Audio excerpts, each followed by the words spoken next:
Bingung jadi gini ya, jadi gitu.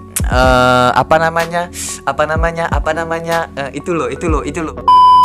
Karena ada sebagian mahasiswa itu kalau presentasi ya hanya begitu-begitu saja. Begitu-begitu itu maksudnya seperti apa?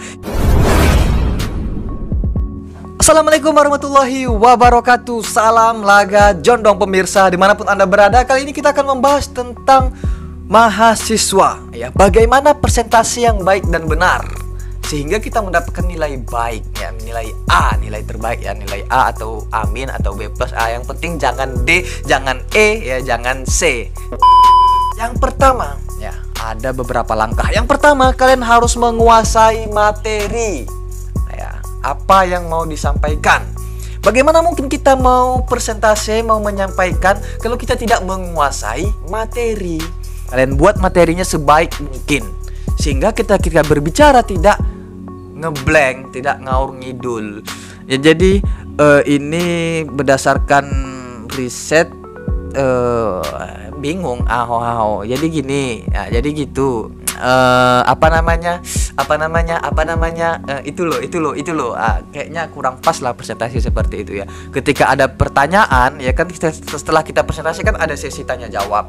Nah, ketika kawan-kawan bertanya ya kita tidak bisa menjawab ya, ini memalukan karena tadi kita tidak menguasai materi. Nah, yang kedua harus mempunyai referensi yang jelas. Membuat makalah ataupun membuat materi yang ingin dipresentasikan harus ada referensinya, dari buku, dari tokoh ya. Karena bagaimana mungkin kita berbicara tanpa data, tanpa adanya referensi yang kuat ya. Bagaimana kalau kita berbicara pada awalnya antropologi adalah budaya ataupun berbicara tentang manusia. Nah, hal ini seiring perkembangan waktu lebih baik ketika kita presentasi menggunakan referensi yang jelas ya.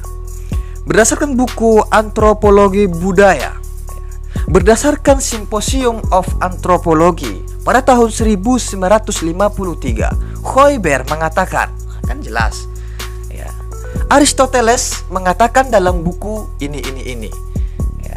Socrates mengatakan dalam buku ini ya. Seorang filsuf terkenal, terkemuka ya. Kalau bisa kalian bawa bukti referensi yang ada, buku 3, 2, 4 atau berapalah ya kan. Nah, itu yang penting dalam presentasi yang baik dan benar. Nah, yang ketiga tampillah semaksimal mungkin dengan tampilan berbeda ya. Jadi yang ketiga ini adalah tampil berbeda. Jadi kalau Anda presentasi tampil beda itu sangat-sangat dibutuhkan. Karena ada sebagian mahasiswa itu kalau presentasi ya hanya begitu-begitu saja. Begitu-begitu itu maksudnya seperti apa? Ini makalah di depannya meja, ini makalah, dan dia hanya membaca seperti anak SD membaca buku bahasa Indonesia atau buku IPA. Ya, antropologi budaya fase pertama pada abad ke-16, pada abad ke-18 ya. Pada fase ini tokoh-tokoh bangsa Eropa menjelajah ke berbagai macam benua guna untuk mencari perbedaan di antara manusia, baik secara emosional, fisik, etnis, dan budaya. Pada masa itu juga timbullah etnografi. Etnos artinya bangsa. Awal mula antropologi berasal dari bahasa Yunani, anthropos dan logos, ya kan? Jadi interaksinya kurang ya. Jadi kalau presentasi itu perlu tampil berbeda. Ya, kira-kira kita ini bedanya di mana? Bagaimana memukau orang yang mendengarkan itu tertarik? Wah, ini loh pembahasannya. Ya, komunikasinya sampai. Ya kan? Body language itu perlu. Body language, bagaimana tangan kita gerak, ya, bagaimana mata kita memandang. Ya. Beda nggak interaksi ketika kita berbicara dengan orang memandang matanya? Jadi begini, etnografi beda kan? Dengan begini, etnografi ya, antropologi berasal dari bahasa Yunani. Ya, coba kalian presentasi tanpa menggunakan teks.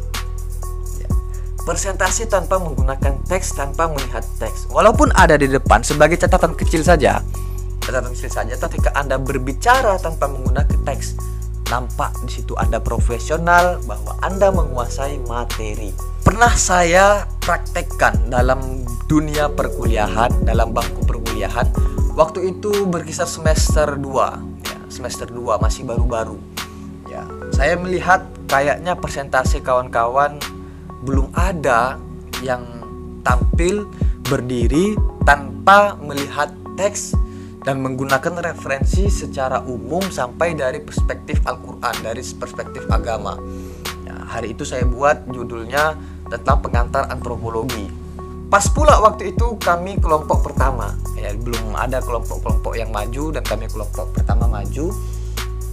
Nah, disitulah saya melihat dan menyaksikan sendiri dosen menjamin nilai saya A.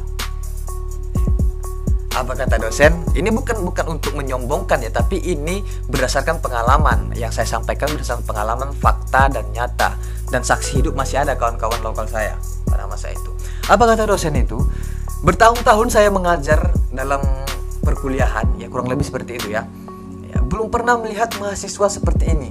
Ya, mahasiswa seperti ini maksudnya tampil seperti ini. Ya, alhamdulillah setelah ujian saya mendapatkan nilai A. Ada satu hal yang saya pegang sampai saat ini. Tampillah dengan berbeda. Saya melihat kawan-kawan belum ada tampil seperti itu, saya tampil dengan berbeda. Saya berdiri. Ya, berdiri minta izin kepada dosen, berdiri. Ya, saya sampaikan berdasarkan buku antropologi budaya, berdasarkan simposium pada tahun 1953, ya, pertama kali diadakan. Hoiber mengatakan begini-begini. Pada fase pertama abad ke-18. Banyaklah referensi yang kita sampaikan, dan itu ditulis. Begitu juga dengan Al-Quran surah Al-Hujurat ayat 13 berbicara tentang manusia, berbicara tentang perbedaan.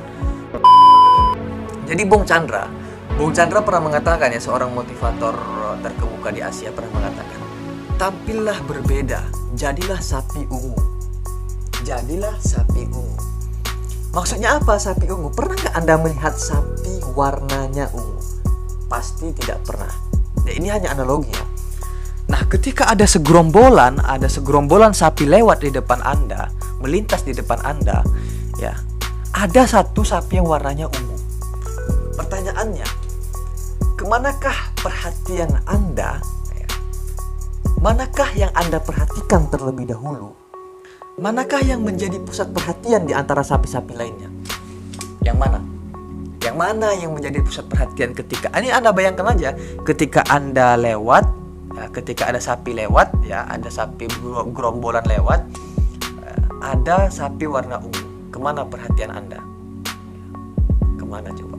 Saya pastikan Anda melihat pertama kali ke sapi yang warna ungu. Kenapa? Karena dia tampil berbeda dari kawan-kawan lainnya, menjadi pusat perhatian. Jadi seperti itu, kalau Anda ingin menjadi pusat perhatian dan ingin dilihat berbeda, ya, lakukan hal yang tidak sama dengan orang lain. Ya, berbeda itu penting. Itu saja sih yang ingin saya sampaikan. Wallahul muwaffiq ila aqwamit thoriq. Wassalamualaikum warahmatullahi wabarakatuh.